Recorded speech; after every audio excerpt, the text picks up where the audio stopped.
equipamento de proteção individual, conforme item especificado na NR6 do Ministério do Trabalho, todo dispositivo ou produto de uso individual utilizado pelo trabalhador que contenha o certificado de aprovação do Ministério do Trabalho vai ser considerado EPI, né? O equipamento de proteção individual, certo? Ele é muito confundido com outros itens de segurança. Por exemplo, você aí que está assistindo esse vídeo, conhece o capacete de motociclista? Acredito que sim, né? Então, e esse capacete, ele é ou não é um EPI? Pense bem, ele serve para proteção individual, não é mesmo? Então, se você respondeu aí que ele é um EPI, é errado. Ele não é um EPI. Por quê? Porque ele não tem o certificado de aprovação do Ministério do Trabalho. Então, é sempre fundamental que dentro da empresa vocês observem essa condição do produto. Toda vez que ele tiver lá indicado o número de certificado de aprovação, aos olhos da fiscalização ele vai ser considerado sim um EPI. Caso contrário, quando ele não possui esse certificado, ele é apenas um equipamento de segurança, ok? Um outro item muito polêmico com relação a ser chamado ou não de EPI é o próprio protetor solar, por exemplo. Ele tem o CA? Não. Então ele é só um cosmético. Nós temos sempre que fixar bem a ideia de que a empresa não adota somente a utilização de EPIs para proteger o trabalhador. A empresa ela acaba tomando uma série de medidas para que possam proteger o trabalhador, não só os EPIs. Se, no caso do motociclista, o capacete não é considerado EPI, ele iria deixar de utilizar? Não. Ele vai utilizar porque é uma medida que serve para protegê-lo na sua atividade. Protetor solar para os trabalhadores, né, que executam as tarefas a céu aberto. Poxa, se tem incidência de sol, ele não vai utilizar protetor solar porque não é EPI? Claro que vai, porque é uma medida de proteção que a empresa acaba adotando. Então, esse vídeo é para você aí, que está com alguma dúvida com relação aos equipamentos de proteção individual, esclarecer um pouquinho e desmistificar essa questão toda sobre quando ou não chamar de EPI. Bom, então pessoal, como nós falamos, os EPIs para enfermagem, vamos dar algumas dicas com relação aos itens que vocês podem encontrar disponíveis no mercado, ok? Primeiro deles, luvas descartáveis, não necessariamente aquelas estéreis, ok? Mas com relação às luvas de procedimento. Vocês encontram no mercado luvas de látex natural, luvas nitrílicas, luvas de vinil, ok? Algumas com e sem o pó bioabsorvível, aquele amido, né? São algumas opções que vocês encontram no mercado. Outro EPI interessantíssimo, utilizado pela enfermagem, né? Seriam os óculos de proteção e os protetores faciais. O óculos de proteção, gente, ele é fundamental numa atividade de enfermagem, por quê? Porque ele protege muitas vezes contra o respingo de algum fluido, de algum produto químico ou de algo que esteja sendo manuseado ao longo da sua tarefa, ok? Protetor facial, muito utilizado também até em atividades de cirurgia ou de assistência, né? Nesse momento, também é um EPI fundamental. Outro item interessante, mesmo não sendo EPI, né? É o próprio uniforme, ok? Por exemplo, numa situação de enfermagem é muito comum nós vermos aqueles jalecos brancos. Aqui, ó, uma imagem dele, por exemplo. Mesmo não sendo EPI, essa vestimenta é importantíssima, até por identificação daquele profissional, ok? Outro item interessante de ser citado, e que também causa muita polêmica dentro dos hospitais, principalmente, é o calçado de proteção. Muito normal vocês observarem em hospitais, clínicas, laboratórios, a utilização daquele sapatinho que o pessoal chama de crocs, né? Aquele tipo de sapatilha, vocês têm que observar que ela nunca é interessante para esse tipo de ambiente porque ela é perfurada. Todo o calçado de proteção, ele é fechado do peito do pé para frente. Hoje o mercado de EPIs proporciona diversos modelos, em matérias-primas diferentes, né? Inclusive algumas sapatilhas em EVA, como vocês podem ver aqui na imagem, ela é aberta na parte traseira do pé, mas do peito do pé para frente ela é fechada. Por quê? Para evitar que um trabalhador tenha contato direto com algum produto químico, com algum fluido, ou até mesmo com agulhas e alguns outros objetos pérfuro-cortantes. Ok? Então, essas foram apenas algumas dicas de produtos que vocês encontram aí no mercado, né, com relação aos EPIs, com a aprovação do Ministério do Trabalho. A seguir, demonstraremos as sequências de paramentação e desparamentação baseadas nas recomendações da Anvisa e adaptadas aos serviços de saúde. Essa sequência leva em consideração a reutilização da máscara N95 e orienta, portanto, que essa máscara seja manipulada como potencialmente contaminada. Comece esvaziando os bolsos e prendendo bem o cabelo. Separe todos os EPIs que você precisará de acordo com o tipo de assistência que será realizada. A colocação e a retirada dos EPIs podem ocorrer com a presença de um profissional de apoio, utilizando luvas de procedimento. Outra forma segura de se fazer a desparamentação é utilizar uma mesa de apoio com uma divisão virtual em área limpa e área contaminada. A área contaminada pode ser delimitada por um pedaço de papel ou por uma cuba, por exemplo. Inicie vestindo o capote. Coloque o gorro. Calce um par de luvas de procedimento. Despreze o papel que envolve a máscara N95. Coloque a máscara evitando tocar na sua área interna e na sua área externa. Manipule a máscara pelas abas laterais e pelo elástico. Incline-se para frente para colocá-la. Teste a amarração que fixe melhor a máscara no seu rosto. Lembre-se que com o uso o elástico pode ceder. Molde o metal sobre o nariz. Faça o teste de vedação da máscara soprando e aspirando para identificar pontos de escape de ar. Tente fazer isso sem tocar a área externa da máscara. Por último, coloque os óculos ou protetor facial. Evite tocar na maçaneta. Dentro do consultório, sobre a mesa, crie uma separação, ainda que virtual, em área limpa e área potencialmente contaminada. Isso ajudará na manipulação dos seus objetos pessoais. Idealmente, os materiais como estetoscópio e oxímetro devem permanecer dentro do consultório. Quando não for possível, após serem tocados, esses materiais devem ser higienizados. O exame da orofaringe deve ser evitado. Caso seja necessário, utilize a mesma paramentação descrita para procedimentos que geram aerosol. Sequência de desparamentação. As luvas e o capote devem ser retirados preferencialmente dentro do consultório. Retire as luvas com as mãos para baixo. Retire o capote se inclinando para frente. Se você utilizou luvas com talco, é necessário lavar as mãos com água e sabão. Você deve gastar de 30 a 60 segundos para lavar as mãos corretamente. Realize a retirada dos equipamentos de proteção individual próximo da saída do consultório. Evite circular paramentado pelo serviço de saúde. Higienize novamente as mãos. Retire o protetor facial e o coloque na área delimitada para equipamentos contaminados. Retire a máscara segurando pelo elástico e inclinando-se para a frente. Sempre higienize as mãos após tocar na máscara. Retire o gorro. Calce um par de luvas e realize a limpeza do seu material.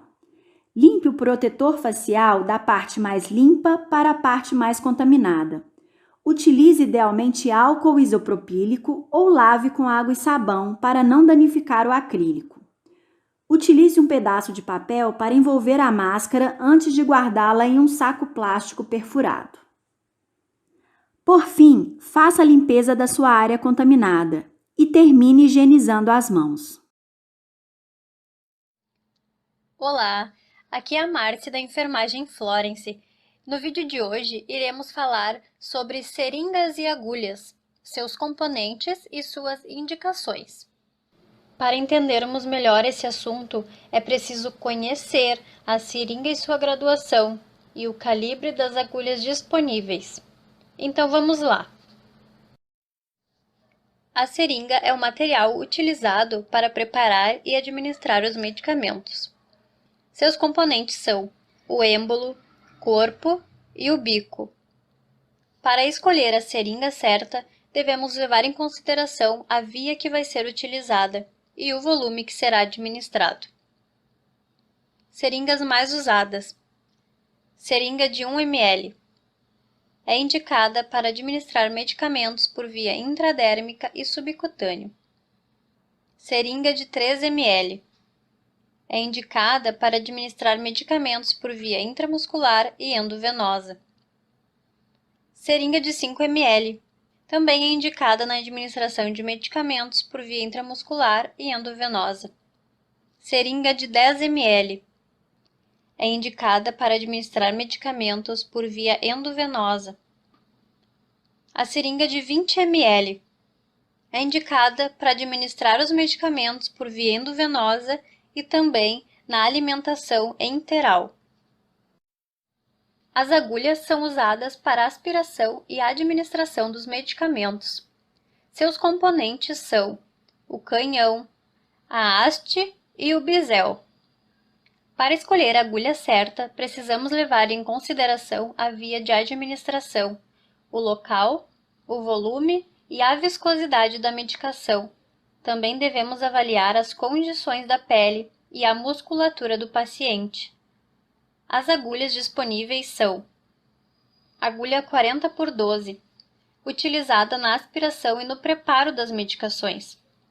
Agulha 30x7, serve para aplicação de medicação intravenosa em paciente adulto.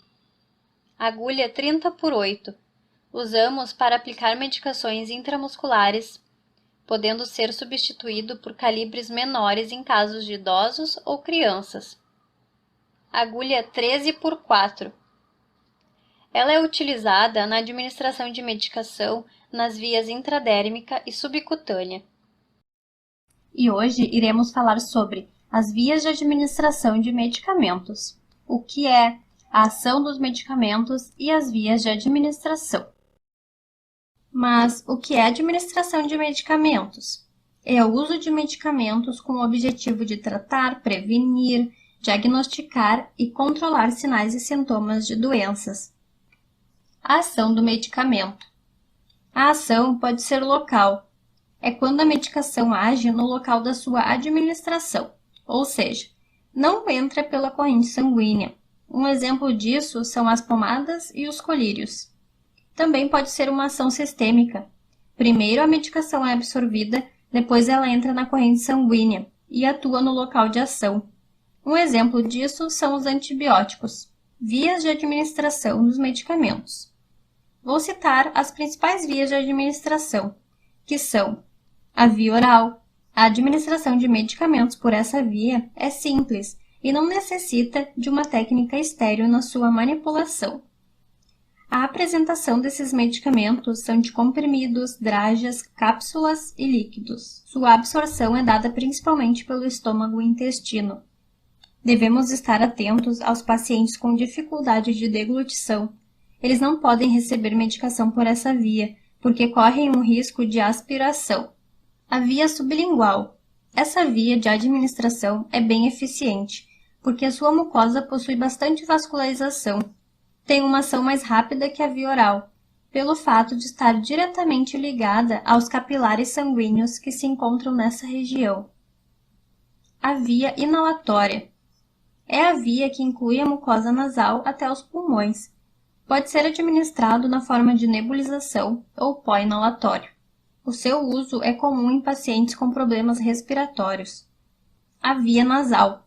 São medicações aplicadas na narina, como, por exemplo, os descongestionantes nasais em forma de solução.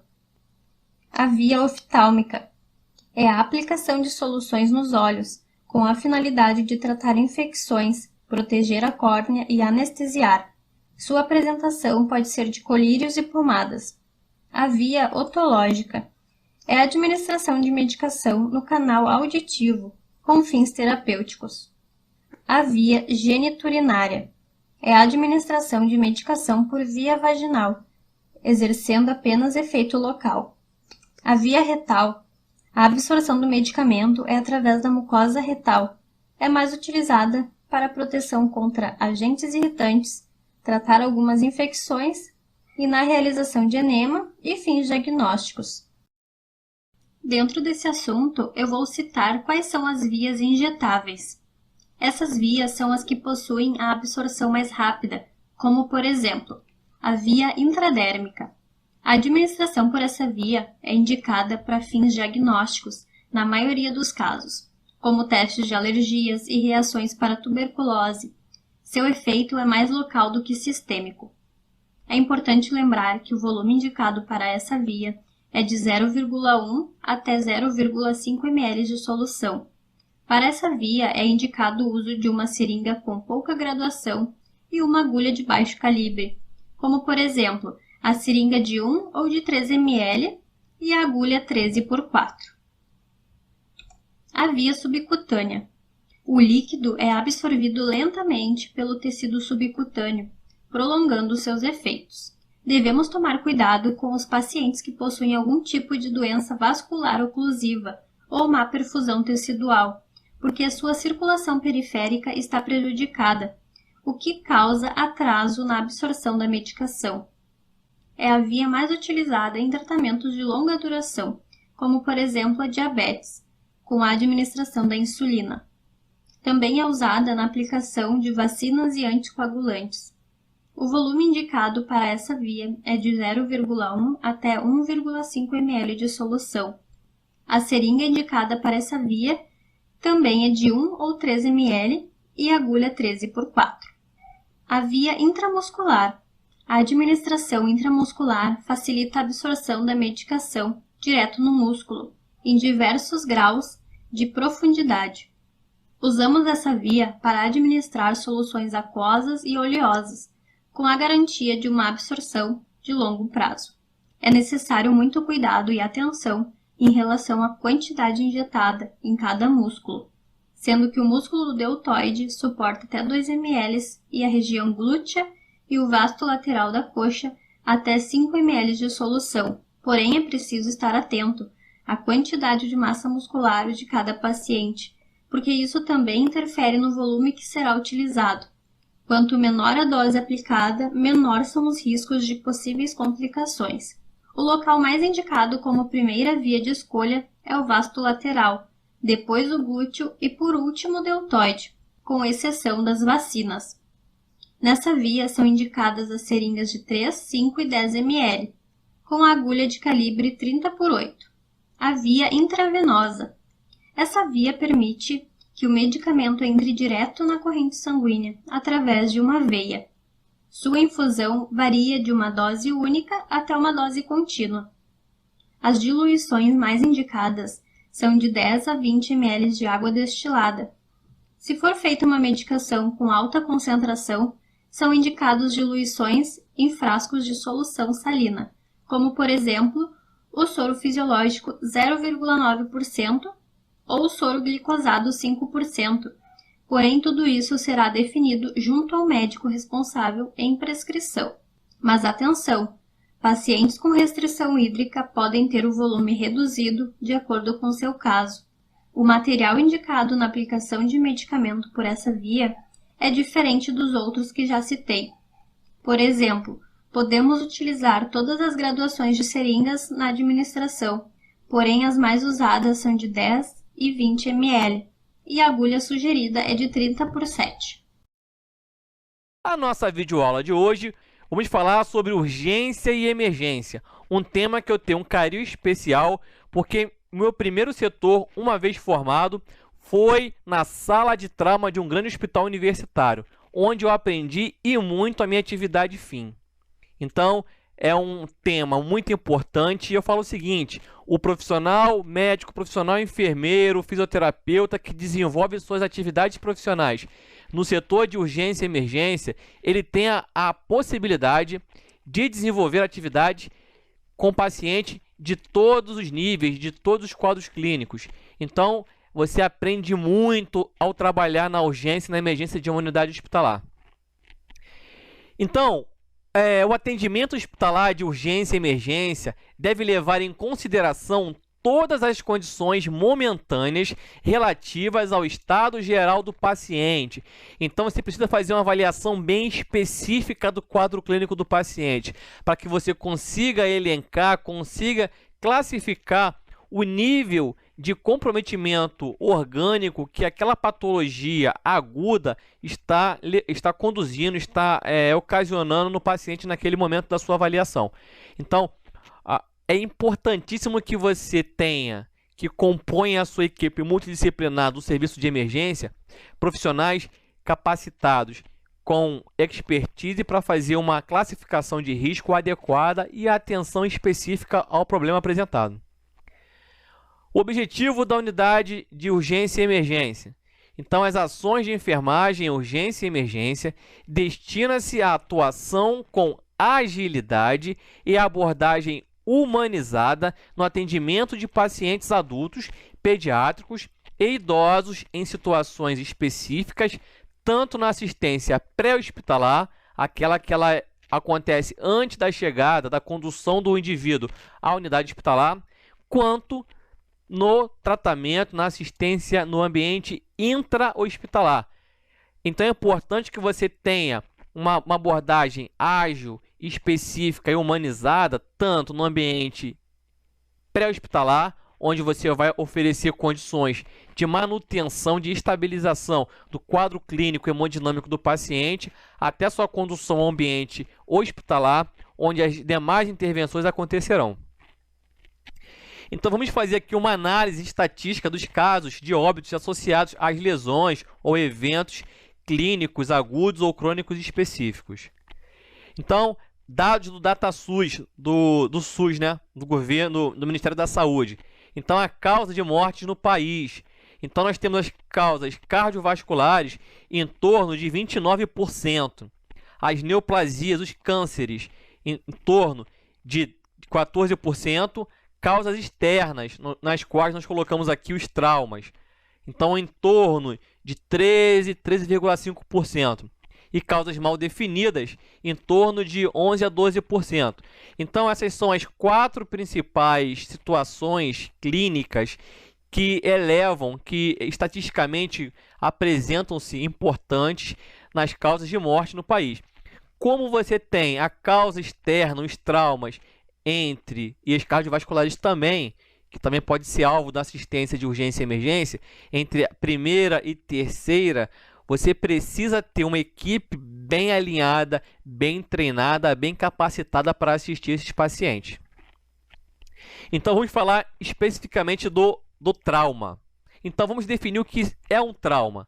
Lesão caracterizada por alteração estrutural ou desequilíbrio fisiológico decorrente da exposição aguda a várias formas de energia, tais como energias mecânicas, elétrica, térmica, química ou radioativa.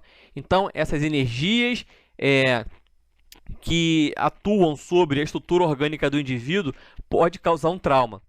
Então, quando eu falo de trauma, ele pode ser um trauma mecânico, elétrico, térmico, químico ou radioativo. Então, um exemplo aqui de trauma mecânico aqui, para vocês verem aqui, ó, um traumatismo crânioencefálico. Aqui tem uma fratura exposta. Aqui mais uma fratura exposta. E aqui foi arrancado o couro cabeludo do indivíduo. Então, são situações de trauma mecânico. O trauma é a terceira causa de morte na população em geral, superada apenas por doenças cardiovasculares e pelos cânceres, conforme nós apresentamos nos dados estatísticos. Incide prioritariamente em indivíduos jovens entre 5 e 49 anos, sendo responsável pela morte de 77% de pessoas na faixa etária de 15 a 24 anos e de 50% entre 25 e 30 anos. Então, estatisticamente, podemos afirmar que os itens, os casos de trauma que conduzem ao óbito estão na faixa etária entre jovens e adultos. Então, aqui um acidente automobilístico com colisão frontal, você percebe aqui o trauma. Então, nesse momento, quando o socorrista, o técnico de enfermagem, o enfermeiro, o médico vai analisar esse paciente, ele precisa ter uma visão ampla, uma visão holística do fato, para você determinar possíveis lesões principais e secundárias. No Brasil, as estatísticas oficiais indicam um número crescente de fatalidades ligadas ao trauma, o que vai corroborar para tudo que nós falamos nos slides anteriores. Então aqui mais lesões traumáticas mecânicas nas quais você tem repercussões específicas de determinados grupamentos orgânicos do indivíduo que vai afetar ou não, ou vai, na verdade, vai incidir ou não com um eminente risco de morte ao indivíduo afetado pelo trauma. Então, dados estatísticos. Então, você pode dividir em 3 picos específicos de morte associados ao trauma. O primeiro pico de morte ocorre minutos após o acidente. Neste período, as mortes geralmente são secundárias às lesões cerebrais, lesões medulares, lesões cardíacas e de grandes vasos. Então, no primeiro pico de morte, o primeiro grupamento de pacientes que sofreram um trauma, exemplo, mecânico, e eles vão morrer nos primeiros minutos pós o acidente, em virtude de lesões específicas de órgãos que mantêm o quadro de rigidez, que mantém o paciente com as funções vitais funcionantes. Então, lesões cerebrais, cardíacas, medulares, grandes vasos, onde você vai ter um quadro de perda maciça de volume sanguíneo. Então, essas situações se enquadram no primeiro pico de morte associado ao trauma. E o segundo, ocorre no intervalo de alguns minutos a poucas horas após o ocorrido. As mortes são usualmente devidas a hematomas epidurais ou subdurais, obstruções de vias aéreas, pneumotórax, ruptura de baço, lesões graves de fígado, fraturas pélvicas e outras lesões com grande perda de volume sanguíneo. Os cuidados nas primeiras horas que seguem ao trauma visam rapidez na reanimação e estabilização do paciente. Estima-se que 30% dos óbitos ocorram nesta fase. Então, o segundo pico de morte, a segunda etapa que nós fragmentamos para estudar melhor, ela é extremamente importante, onde a ação da equipe de socorrista, da equipe pré-hospitalar, da equipe de atividade intra-hospitalar, ela é extremamente importante. E o terceiro pico de morte acontece dias ou semanas após o acidente e, em geral, é secundário a sepse e falência de órgãos. Nesse período, espera-se que ocorra cerca de 20% dos óbitos. Então, para atividade de urgência e emergência, você tem que trabalhar especificamente com o primeiro e segundo pico de morte, que são os primeiros minutos e as primeiras horas após o ocorrido. Agora vamos trabalhar alguns conceitos e definições importantes para que você domine as atividades de enfermagem na assistência ao paciente em urgência e emergência. Então vamos distinguir o que é emergência do que é urgência. Urgência define-se por urgência a ocorrência imprevista de agravo à saúde com ou sem risco potencial de morte, cujo portador necessita de assistência médica imediata. Então, quando você tem um quadro de urgência, você vai precisar agir com certa rapidez, mas nem sempre existe um risco de morte. Esse risco não é iminente, ele é potencial, em virtude de eventos secundários ao trauma principal, ao trauma primário. Exemplo, então a sinusite é uma urgência ou emergência. O paciente se apresenta à unidade hospitalar se queixando de cefaleia intensa. É diagnosticado um quadro de sinusite. O atendimento é de urgência ou de emergência?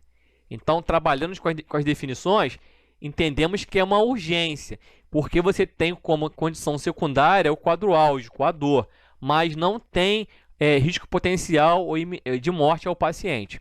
Então, apendicite. Então, o paciente apresenta o quadro de apendicite. É uma emergência médica ou uma urgência médica? É uma urgência, pelas definições já apresentadas. Então, vamos falar agora de emergência.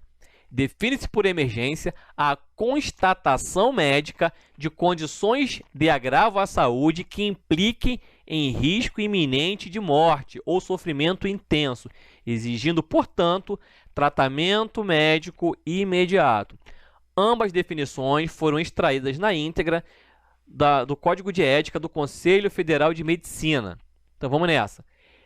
Urgência, não tem um risco iminente de morte, pode ou não ter risco iminente de morte. Complicações que conduzam ao risco de morte. Já a emergência, por definição, a constatação médica que as condições associadas àquele evento repercutam em risco iminente de morte ou sofrimento intenso.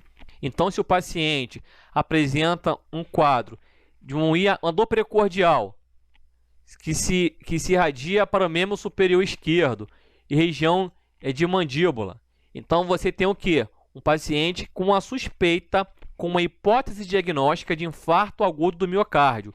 Se o coração infartar e parar de funcionar, você tem um risco iminente de morte? Claro. Então, se não há atividade mecânica e elétrica do coração em virtude de uma falta de vascularização do miocárdio, o que define o IAM, o paciente está em risco iminente de morte. Então, não é urgência, é emergência. Um traumatismo crânioencefálico. Um paciente recebeu uma pancada, um trauma mecânico na região cefálica, na região frontal, por exemplo, o que está aqui na imagem. Essa lesão ela pode fazer ruptura de vasos capilares, pode afetar o encéfalo, ter extravasamento sanguíneo, compressão de estrutura cerebral e o paciente vir fazer um infarto cerebral, fazer uma morte cerebral. Perfeito? Em virtude do trauma. Então é urgência ou emergência? Risco iminente de morte? Sim. Então é emergência. Se atentem, fixem sempre nessa relação. Eu tenho risco iminente de morte? O risco é iminente ou potencial? Se é potencial, é urgência. Se é iminente, se é claro, ele é emergência. Primeiros socorros. Atendimento prestado por profissionais da área da saúde, inclusive por leigos, para manter a vida e evitar o agravamento das condições clínicas até o recebimento da assistência especializada. Então, o primeiro atendimento, os primeiros socorros, é um atendimento que pode ser feito tanto por profissional ou por leigo. E o objetivo fim é manter a estabilidade vital do paciente. É fazer a estabilização hemodinâmica do paciente até o translado, até a remoção para a unidade hospitalar. Exemplo, então você tem aqui uma equipe especializada, o paciente foi atropelado, um atropelamento, uma queda, então a equipe especializada vem fazer assistência pré-hospitalar, que vem antes do encaminhamento ao hospital. E aqui no ambiente profissional, um indivíduo apresentou uma parada cardiorrespiratória e um leigo, um colega, está fazendo a reanimação cardíaca no indivíduo. Outro exemplo, o paciente que teve um engasgo, uma obstrução das vias aéreas por um corpo estranho, então um leigo está fazendo a manobra de Heinz, perfeito? Para fazer a extração deste conteúdo. Atendimento pré-hospitalar. Atendimento prestado por profissionais da área da saúde, treinados e capacitados, diferente dos primeiros socorros que leigos poderiam estar implementando. Quando eu falo de atendimento pré-hospitalar, ele é realizado exclusivamente por profissionais da área, treinados e capacitados para prover os cuidados iniciais aos indivíduos, de forma organizada e sistematizada, seguido de transporte até o serviço de saúde que proporcionará o tratamento definitivo. Então, diferença entre atendimento pré-hospitalar e de primeiros socorros. A equipe do pré-hospitalar é treinada, capacitada e implementa atividades organizadas e sistematizadas. Nos primeiros socorros, você pode ter leigos atuando dentro do processo. Então, aqui um exemplo, tem aqui o SAMU, tem aqui uma equipe especializada de maneira sistematizada assistindo o paciente, estabilizando região cervical, verificando lá a avaliação primária, entre outros. Hoje nós vamos falar de algo bem interessante. Nós vamos falar sobre terminologia em enfermagem. Por que nós precisamos saber falar as terminologias? Porque muitas vezes profissionais da saúde, eles irão conversar conosco e se a gente não entender nada do que eles estão falando, nós vamos ficar boiando. Então você aí que está fazendo curso técnico de enfermagem, você que já é formado, nós vamos falar algumas terminologias aqui, você está explicando para vocês o que é epistaxe, o que é hemoptise, o que é disúria e daí por diante, né? Então, se você boiou até agora, presta atenção nesse vídeo, tá? Então vamos à aula. Então vamos aí falar de algumas terminologias, tá? Vamos começar com o abscesso. O que é abscesso? Abscesso é o acúmulo de pus que se forma no interior dos tecidos do corpo, tá? Um exemplo, o furúnculo, né? A gente chama isso de abscesso. Adipsia, ausência de sede. Afebril, apirético, sem febre. Apneia é o ato de prender a respiração ou a ausência de respiração, é a apneia. Afonia, perda total ou parcial da voz. Alopcia, queda total ou parcial dos pelos e cabelos. Anasarca, edema generalizado. Anemia, redução dos números de hemácias. Biópsia, remoção e exame de um tecido vivo. Bradicardia, batida do coração lenta, menor que 60 batimentos por minuto. Bradipneia, respiração abaixo do normal.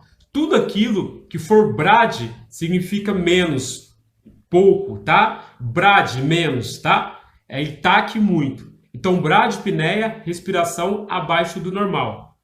Cãibra, contração muscular com espasmos dolorosos. Calafrio, contrações involuntárias da musculatura esquelética, apresentando tremores e bater dos dentes. Cefaleia, é a famosa dor de cabeça. Cianose, coloração azulada na pele. Quando a gente fala de cianose, para não esquecer, lembra dos Smurfs, lembra? Aquele desenho dos Smurfs? Ele é cianótico, tá? Cloasma, também chamado de melasma, trata-se de manchas escuras que podem surgir no rosto das pessoas. Normalmente aparecem em mulheres grávidas, devido às modificações hormonais que acontecem nessa fase. O outro motivo é o excesso de exposição ao sol. Coriza, corrimento de secreção nasal, para a pessoa ficar chupando o nariz ali, tá? Aquilo ali é uma coriza. Deambular, caminhar, andar, tá? A mesma coisa que caminhar e andar, deambular. Decúbito, posição deitada, tá? Dermatite, inflamação na pele. Lembrando que o decúbito pode ser um decúbito dorsal, tá? Decúbito lateral, decúbito é a posição deitada. Desidratação, perda exagerada de líquidos no organismo. Dispneia, dificuldade para respirar. Disúria, dificuldade em urinar que pode ser acompanhada de dor. Diurese, é a secreção urinária, tá? O xixi ali. Edema, é o acúmulo anormal de água em certa parte do corpo. Êmese, é o ato de vomitar. Entérico, relativo ao intestino. Epistaxe, sangramento no nariz. Então, quando eu falo entérico, um exemplo, sonda nasoentérica, eu estou me referindo ao intestino, tá? Epistaxe, sangramento do nariz, sangramento nasal. Equimose, sangue depositado por baixo dos tecidos, manchas escuras ou avermelhadas. Eritema, vermelhidão na pele. Não vamos confundir eritema com equimose, tá? Equimose é o sangue depositado por debaixo dos tecidos, aquelas pintas vermelhas, tá bom? E eritema é vermelhidão na pele. Fadiga, cansaço, esgotamento. Flatulência, o acúmulo de gases no intestino. Fissura, pequena abertura longitudinal em fenda, rachadura na superfície do corpo humano. Flebite, inflamação de uma veia, processo inflamatório que acomete a parede de uma veia. A flebite, ela pode ser ocasionada, melhor dizendo, impulsão venosa, quando não se faz uma asepsia legal ou quando há uma contaminação do sítio da punção, pode ocorrer a flebite. Flictema, pequena bolha cheia de líquido vesicular. Halitose, mau hálito, principalmente em pacientes quando estão com glicemia alta. Ele tem aquela halitose, cheiro de maçã. Hematoma, acúmulo de sangue em um órgão ou tecido após uma hemorragia. Hemorragia, sangramento, escape do sangue dos vasos sanguíneos. Hiperemia, cor avermelhada na pele.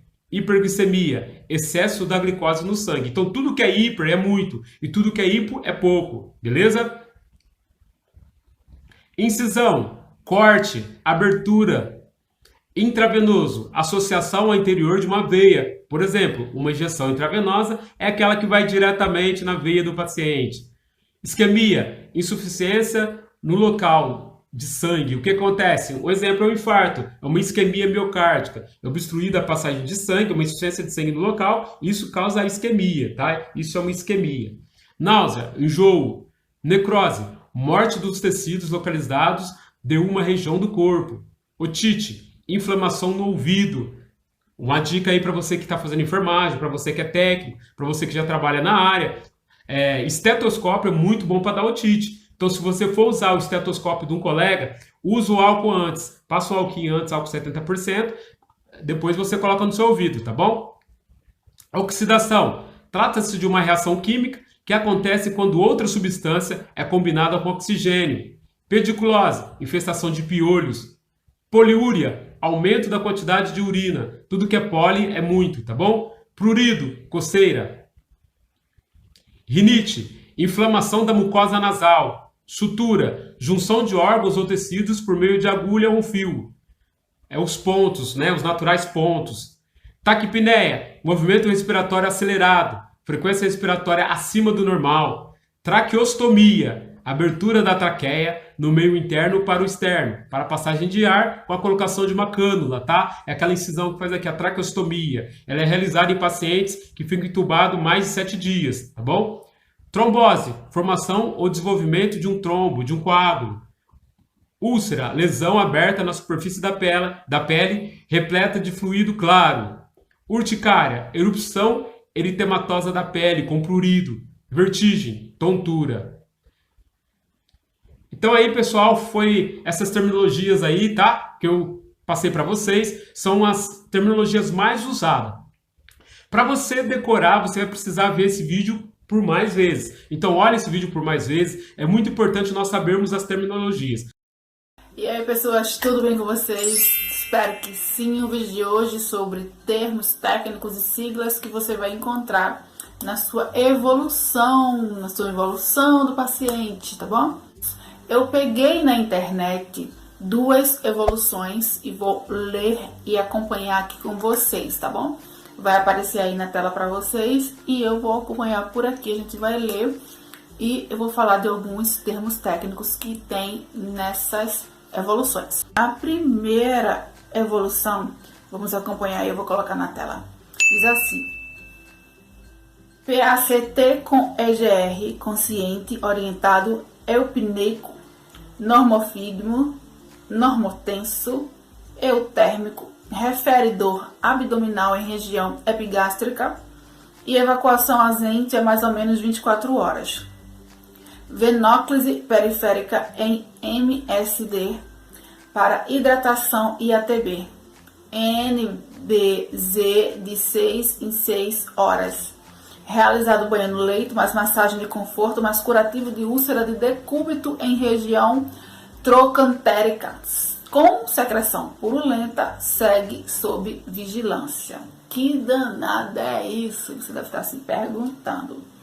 Então, PCT é paciente, tá, gente? EGR é estado geral regular. Se o paciente estivesse em estado geral grave, estaria EGG, estado geral grave. Mas como aí, na evolução que a gente pegou na internet, está EGR, o paciente está em estado geral regular. Consciente orientado, eupneico quer dizer que ele está respirando normalmente. Se aí tivesse taquipneico, quer dizer que ele estaria com a respiração acelerada, né? Normofígmo quer dizer que o pulso, a pulsação está normal. Normotenso quer dizer que a pressão arterial do paciente está normal. Eutérmico e refere dor abdominal em região epigástrica, região estomacal, né? E evacuação ausente, né? Ele não está defecando. Venóclise periférica em MSD. A venóclise periférica é, no caso, a administração, né, de algum medicamento na veia. MSD é membro superior direito, gente. Então, aqui, realizado para hidratação e ATB NBZ de 6 em 6 horas. Ele está com venóclise periférica em membro superior direito para hidratação e ATB. ATB é antibiótico. E NBZ de 6 em 6 horas é nebulização de 6 em 6 horas. Sim, quando você for fazer sua evolução, você vai colocar também siglas, né? Porque isso vai diminuir seu tempo e significa as palavras aí em sigla. Então aqui, realizado banho no leito, mais massagem de conforto, mais curativo de úlcera de decúbito. A úlcera de decúbito é geralmente aquela lesão na pele que o paciente fica por quê? Fica no decúbito, no mesmo decúbito por muito tempo. Ninguém muda o paciente de posição, ele fica deitado na mesma posição por muito tempo e acaba ficando com uma úlcera, né? Uma úlcera de decúbito. Aqui em região trocantérica, geralmente é quadril, fêmur, essa região. E secreção purulenta. Secreção purulenta provavelmente tem uma infecção, né? Segue sob vigilância. Estou aqui acompanhando a mesma imagem que está aparecendo aí para você. Então deu para perceber as siglas, os significados? Agora vamos para outra evolução. Vai aparecer aí na tela para você. Paciente evolui em EGR. Você já sabe que PCT é paciente. EGR é estado geral regular. Consciente, orientado. Afebril.